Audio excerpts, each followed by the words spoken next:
Welcome to Coffee and Tarot with Mama T. My name is Teresa and I am welcoming you in for a Sunday Oracle Soul Food. I am doing a couple of different things. For a while, about a week or two, I have been thinking about my connection to the land and my desire to be back reconnected to the land after winter. And I'm a Taurus. I'm a very Taurusy Taurus. I have my Sun, Mars, Venus, and Mercury are all in Taurus. Then I have other earth things going on in my chart, and water, a little bit of air, almost no fire, a little bit, just a skosh of fire in my chart. But I'm very heavily earth in my birth chart. And so my connection to the land and being around land that makes me feel comfortable is extremely important to me. And so I have been thinking about this, and then in the midst of me thinking about putting together a video, Kim at the Somatic Sorceress, she beat me to it. And so she has created a video talking about land-based decks and her practice of connecting with the land through her readings. And so I decided I had to participate. And I have so many oracles that are land related that I decided to just include them as a Sunday Oracle Soul Food, and we'll just look at some of these decks together, kind of combine the two things together. And then I will do another VR on the 10 tarot decks that I have that really help me to connect with the land. So without further ado, we will get started. I'm going to start with this one right here. This oracle deck is a meditation deck that my wife got me years ago, and they are simple mindfulness practices inspired by the natural world, and they're split into 4 different categories: nature meditations, walking thoughts, messages from the earth, and strengthening affirmations. I don't have them split up into their categories. It's a cute little file box here, that you can have them split up that way if you want, but I like to just keep them all together and shuffle them, and then just take whatever I get. This one, I love this card. Create your own conditions. Plants and animals don't wait for perfect conditions to come to them. Salmon work hard to swim upstream to spawn. A sapling will bend and contort to find its way towards sunlight. Gray whales swim from the Arctic to Central America each year to find food. Consider parts of your life where you're waiting for an opportunity to fall into your lap. What can you do to strive harder toward your goal and make your own perfect conditions? Close your eyes and gently repeat, I will create my own conditions. I love it when I get that card. It's a great reminder. Okay, next up, let's see. I've got the Atlas Oracle is unboxed. This oracle was created by the author. She used watercolor to capture images of the land around her and everyday objects too. So it's not just land in this oracle, but there's a lot of land-based cards in here, like Rose, protection, love and romance, disturbance, storm and disintegrate, sprout, beginnings, growth and potential, blockages, obstruction and barricade, earth, practical, stable and grounded, sun, warmth, happiness, success, isolated, contemplation and reflect, sage, cleanse, purify and clear, quest, beginnings, student and optimism. So anyway, just a lot of neat earthy depictions here within this deck. We have native spirit. I am not native, although I always wish I was. My longest tenured friends in my life are half native and half Italian and amazing people. So beautiful, and I always felt like a slice of Wonder Bread next to them, and just have a real affinity for Native culture because of my association with them, my lifelong association with them. And so I love Native themed things, and this deck has a lot of beautiful earth energy in it. The Circle of Life, the Ancient Forest. I mean, I can't tell you how many forests like that I've walked through in my life. Dream Traveler, those beautiful waterfalls. Prayer Feather, look at that tree. This reminds me of like Monterey. Big Sur, Freedom Horse, Nature Spirits, Grandfather Sky. I love thinking about the sky like it's my grandfather.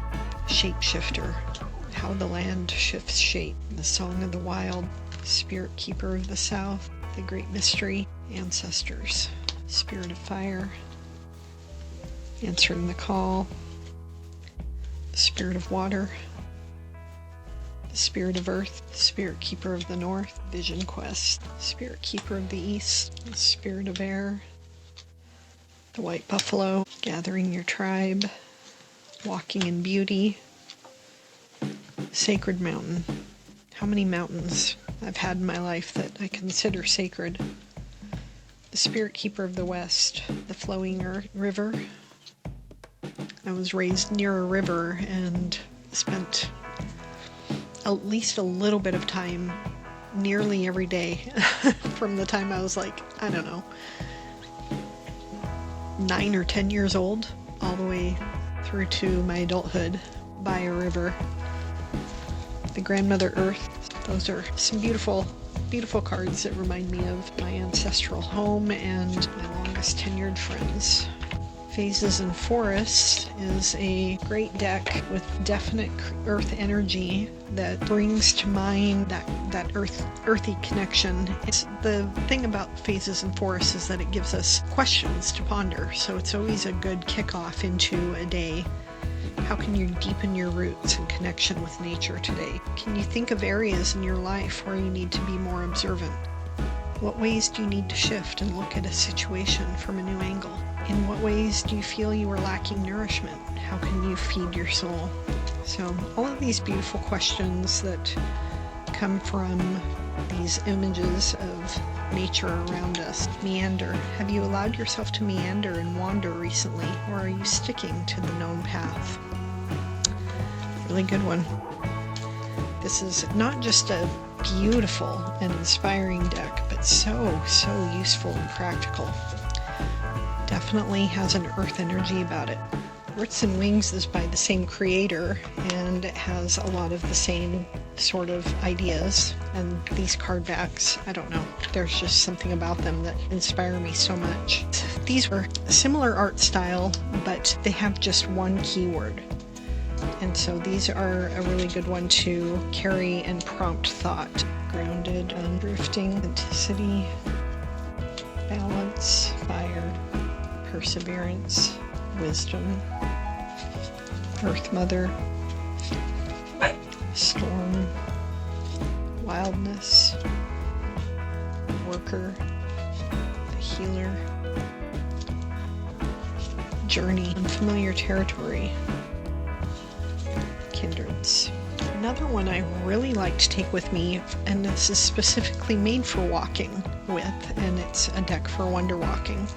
Recently went to a park near a river here with my wife and our dogs, and took a couple of cards with me to help inspire my observations of what we were seeing around us.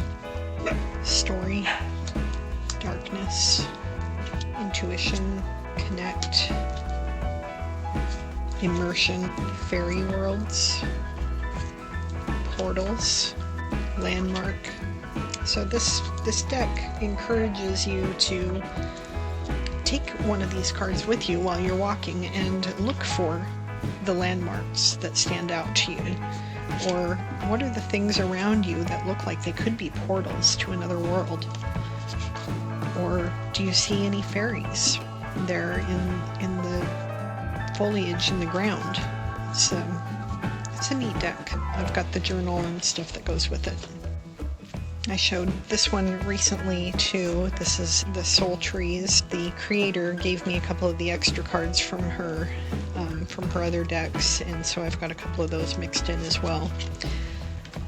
I am Illumination, Flow, Mastery, Just Be, Release, Treat Yourself, Trust, Be Open, Assurance, Adventure, Magic, Heal Heart and Spirit, Intuition, Teach. I mean, I could go through this whole deck all over again. I just love it.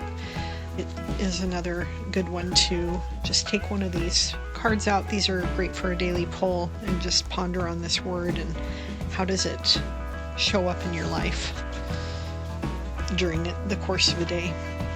And how does it show up in the nature around you during the course of a day.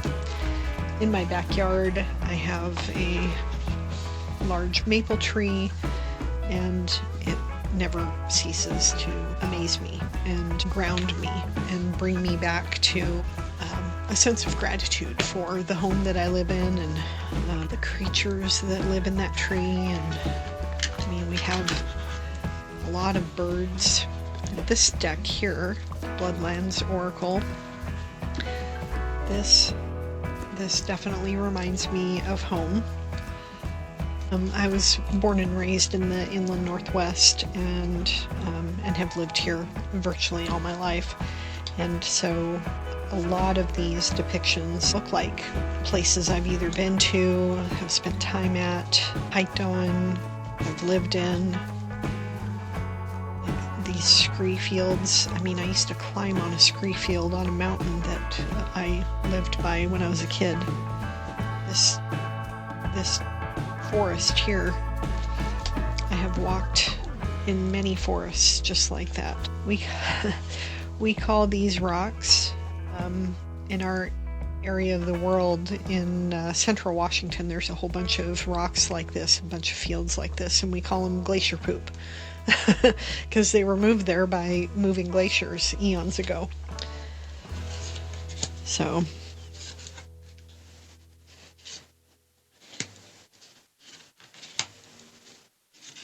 this deck just helps me to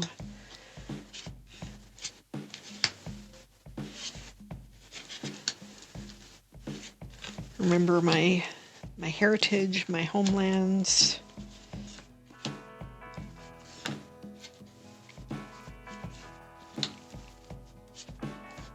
And how fortunate I am to live in places like this. Although, you know, the burn, wildfires in our area of the world, we don't have tornadoes, not many. We have the occasional tornado, but they're usually few and far between and very small and short, and they don't have very far to go because we have so many mountains. We don't have hurricanes. We get really high wind storms and all of that. Floods are not too much of a problem in right where we are, that kind of thing. The disaster that we have to deal with is burns. Wildfires are becoming more and more of a concern as time goes on, and the earth heats up. And after a winter like we had this year, where we had almost no snow, it's probably going to be a really bad wildfire season. These alpine lakes and these ancient forests, I mean, there's nothing like being in those kind of places.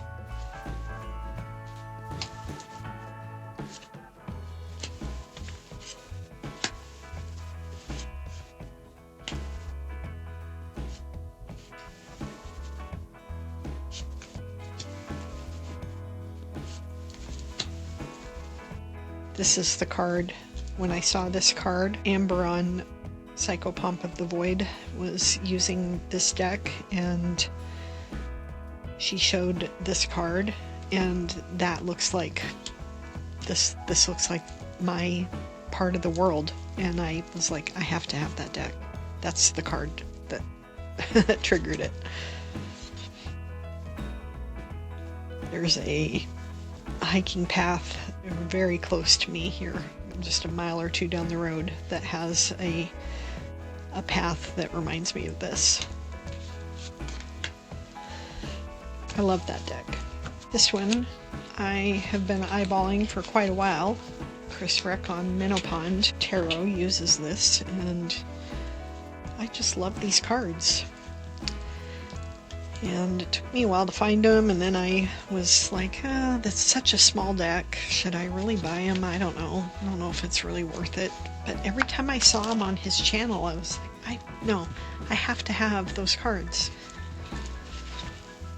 And so, even though I don't live in a desert, this does just help me to connect to the land in which I do live.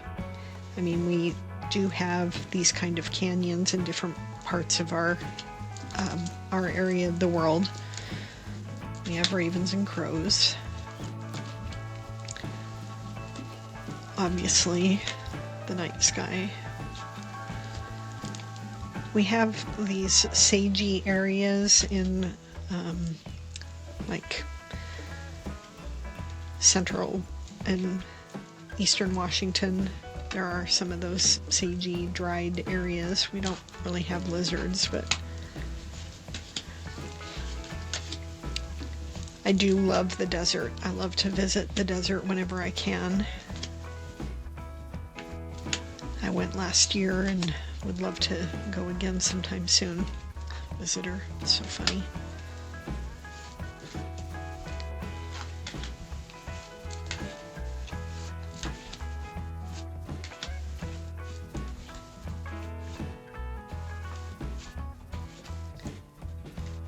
There's just something about the desert and the resilience that it demonstrates that is very inspiring.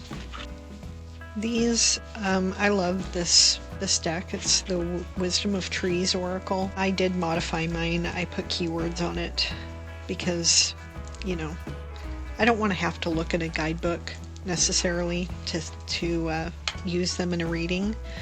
And so I added some keywords. I went through the guidebook and added a few keywords for each of these. But I just have something about trees. I love trees. And so I'm really glad to have this deck, even though I had to modify it in order to make it a little bit more useful to me. The messages from the spirits of nature is really, there's a lot of these cards here that are not from my area of the world, and they have more of a watery energy, but there's enough of these that are very earth-based and remind me of where I'm from and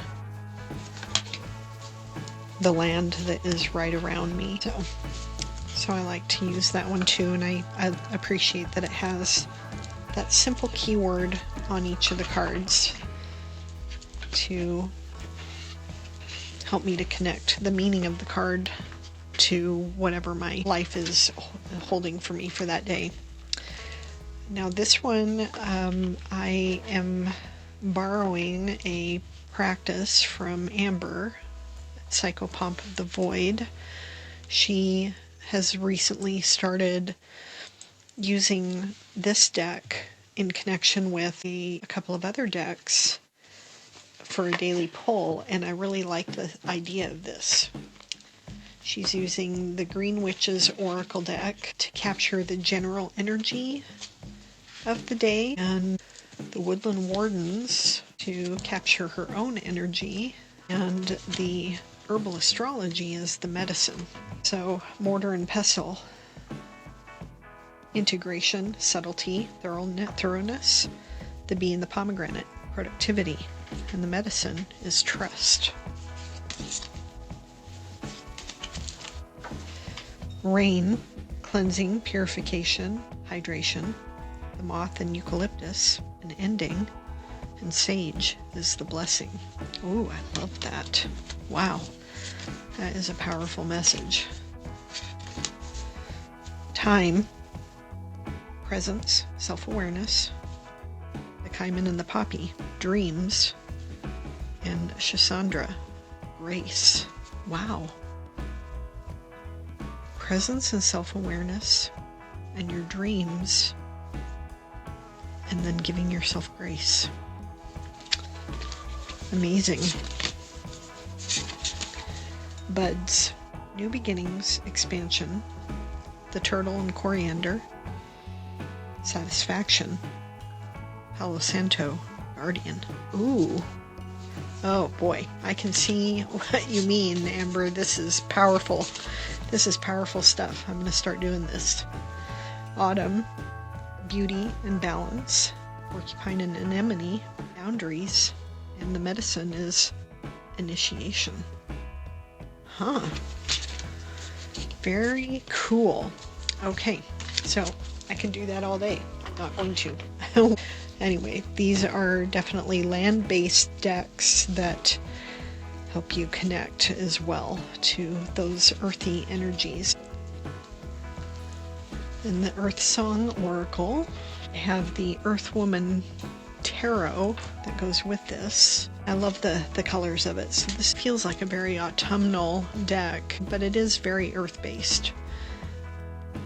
Hope, balance, and magic. Be hopeful, duality, and balance. Create magic.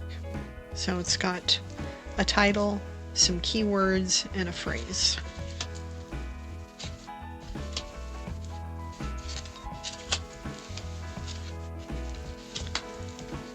Definitely some earthy energy going on here. Mountain, strength, constancy, unmoving. Remain confident in yourself and your path.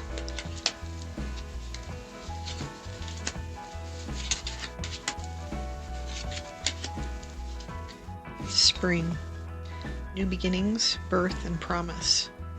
Time to manifest your dreams and bring your ideas to fruition. So this is a really nice earthy deck to spend time with when you want to connect to the earth. We have the Thistledown Oracle. These are all of these are very earthy.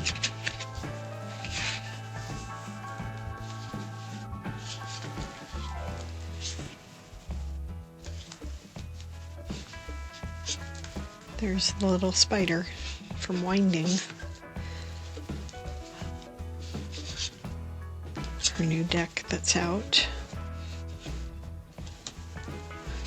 But each of these cards have a nice keyword and a very earthy animal and its environment to engage with.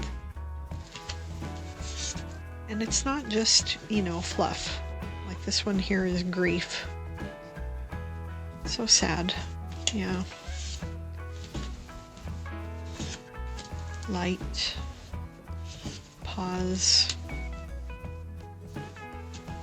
Planning. Opportunity.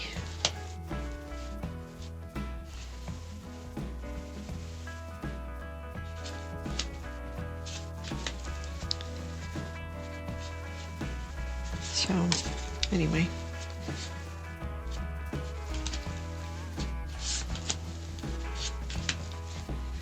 I love this deck. The Seed and Sickle, I just love this deck, and it's pretty simple.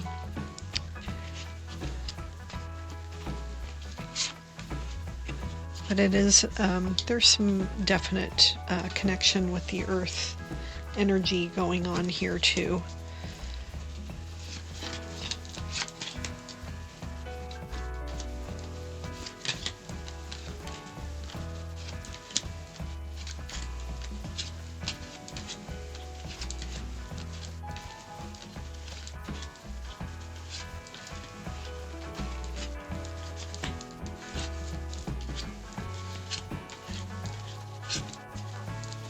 So I love this one. I love that it has a light book and a dark book. And I know some people are like, on this particular one, why does not having a keyword matter to me? I mean, why doesn't it matter? On other decks where it absolutely mattered and I had to go deface the cards with my handwriting in order to make them feel useful. This is the exact same issue. You've got a title, but no keyword on it. But for some reason, it doesn't bother me on this deck. I don't know why. It doesn't make sense. And there are 2 different books that, you know, if you want to read the light or the shadow aspect of it, you have to read in 2 different books. So it is more of a cumbersome deck than you would think that I would love so much, but I do. We have the Enchanted Earth Oracle, and this one I do love the fact that there are keywords on this one.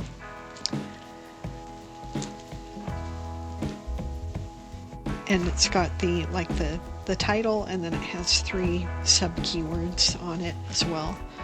But these are just so beautiful. Definitely help me to connect with the earth. And these cards are, they're sort of like, I don't know. These ones I don't mind taking, just sticking one in my pocket and carrying with me when I go for a walk if I want to. Because they're almost sort of plasticky, you know, but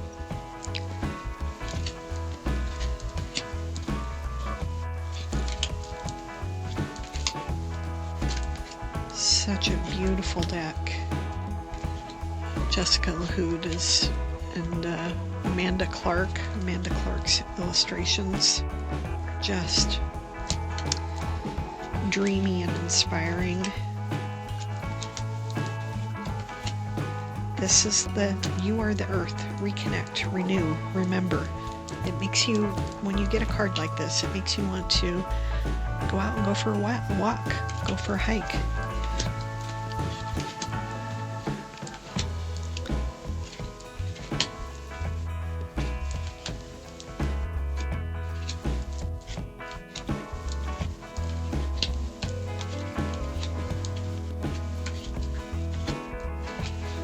I think I'm going to leave this deck out as well. Okay, my last deck today is the Cantigee Oracle, and I agree with Kim on this one. I think that the creators were a little bit on the ambitious side with this guidebook.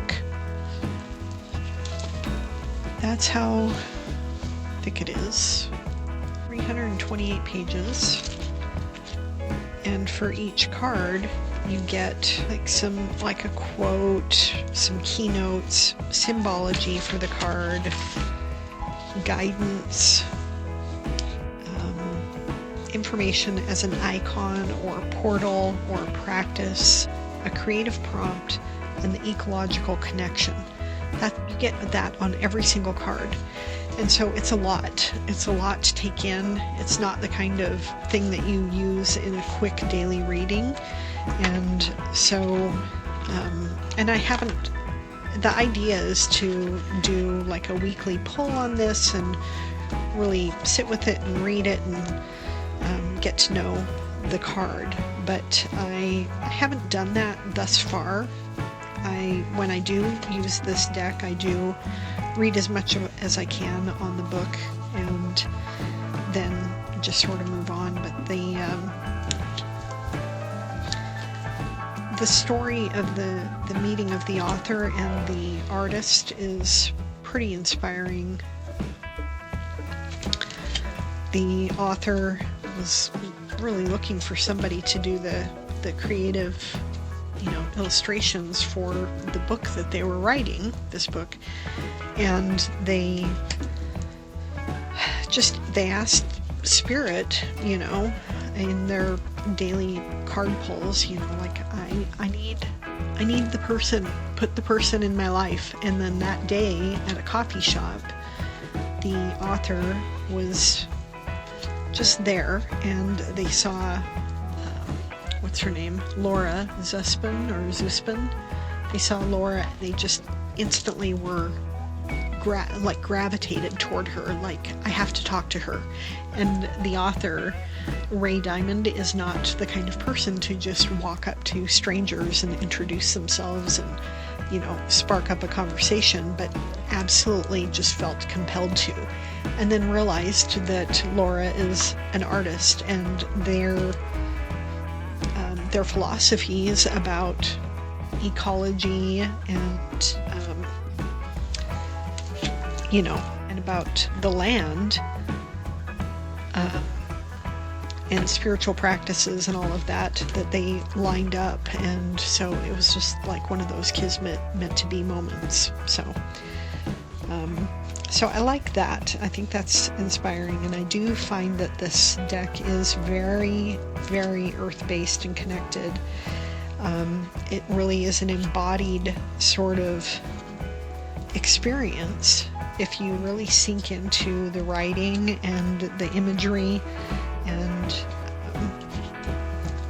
there's a lot that you can be taught through these images and through the guidebook. But it is definitely a slow burn. It's not the kind of thing that you can just do super quickly. I have thought of doing several times is going through the guidebook in each of the cards and going through all of these different sections and then just writing like 2 or 3 sentences and distilling all of this down to what are the key things that I need for myself. And then if those things are never, if they're ever ineffective or incomplete later, I always have the rest of the guidebook I can go back to. But, just having a little snippet here, so I don't have to feel like I've got to read 3 or 4 pages each time. Because I find that knowing that this is not a quick hitter, it does deter me from using this to the full extent, and I think that I would benefit from it. So that is the Cantigee Oracle. All right, well, that's it for the earth-based decks that I have that actually inspire me and move me and make me want to connect with the land. I have others, but this was enough, right? I would say this was enough. So anyway, I hope that you got something out of this today and that you enjoyed looking through these cards, feeling the pull of the land around you and the desire to go out and experience the springtime around you. Okay, with that, I will wish you a wonderful Sunday. Thank you for joining me, and I will see you in my next video. Take care. Bye now.